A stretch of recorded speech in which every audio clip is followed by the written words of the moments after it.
Երանի խաղարարներին, որովհետև նրանք Աստծո որդիներ պիտի կոչվեն։ Խաղաղություն է այսօր անկախության 34-ամյա պատմության մեջ առաջին անգամ։ Հայաստանում առաջին աղոթքի նախաճաշն է բացում Նիկոլ Փաշինյանը։ Աստծո մտահաղացումը անըմբռնելի է, մանավանդ մարդու համար,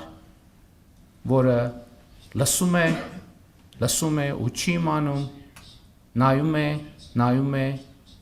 և չի տեսնում։ Առաջին անգամ ասում է Վաշինգտոնում աղոթքի նախաճաշի մասնակցեց Միացյալ Նահանգների նախագահի ու փոխնախագահի հետ։ Այն ժամանակ երկար է մտածել, նախաճաշի պատրվակով արժե նահանգներ հասնել, թե ոչ։ Հետո պիտի պարզվեր այդ նախաճաշը որոշիչ է լինելու օգոստոսի 8-ից առաջ։ Խաղաղության գործընթացը հիմա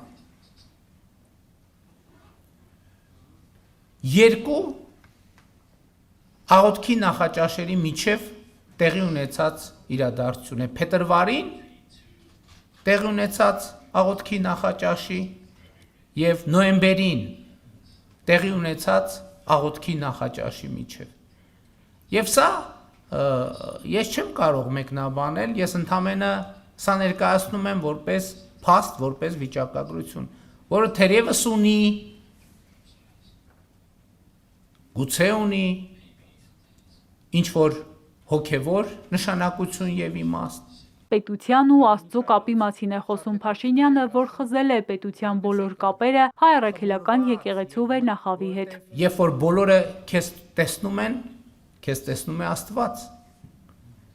Երբ որ քեզ ոչ ոք չի տեսնում,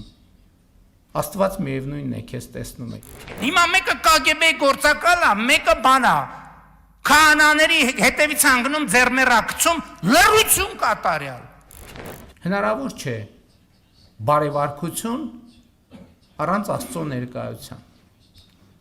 Հնարավոր չէ բարեվարկություն առանց Աստծո խոսքի։ Մայրաթոր Սուրբ Էջմիածնում մեկը բոսակա, մեկը բան, մոլագար սեռական, ու մենք մեր կյանքով ապրում ենք, ինչ ա եղել, իրանց անձնական կյանքն է։ Կարևոր է խոսել Աստծո լեզվով, ասում է Փաշինյանը, ինքը վստահ է, քայլում է խաղաղության ճանապարհով, որը նեղ է, բայց Աստված է առաջնորդում։ 31-րդ Սաղմոսով էլ ավարտում է իր ելույթը աղոթքի նախաճաշին։ Ուրախ եղեք և ցնծացեք Տիրոջով, ով արդարներ, պարծեցեք բոլորդ, որ ուղիղ եք սրտով։ Շնորհակալ եմ շատ։ Էրմինե Ղարիբյան, Էպիկենտրոն։